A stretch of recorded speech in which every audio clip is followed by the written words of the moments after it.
So when I made my presentation to the Council of Forest Industry, the Deputy Minister was there. Just about every executive and vice presidents were there as well from all the members of the Council of Forest Industries. And it was very quiet.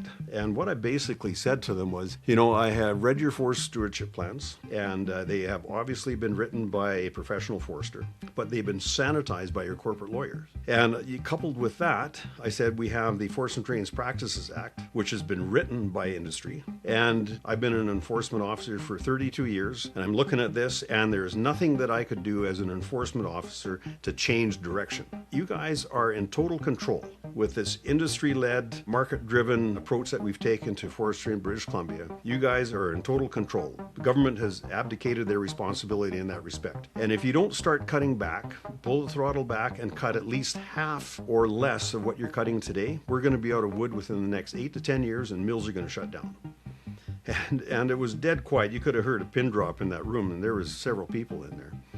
And as the meeting adjourned, I had 2 senior executives come up to me, and one of them shook his finger at me, and he said, "Nobody has ever talked to me that way before." And I said, what do you mean? And he looked at me and he clenched his fists and he shook and he walked around me, and out the door he went. And I ran into him several times after that, but he never talked to me. And then I had the CEO of another big licensee. He said, "We can sure as heck tell you were a cop." And I said, "Why is that?" And he said, "You tell it like it is." And I said, "Great, you've just validated exactly what I've been saying here." And he realized he had probably said something he shouldn't, and he walked around me, and he never wanted to talk to me after that. I got back to Victoria on the Monday morning, went in to see the Premier, Christy Clark. And I said, "Christy," I said, "you're probably going to be getting some phone calls."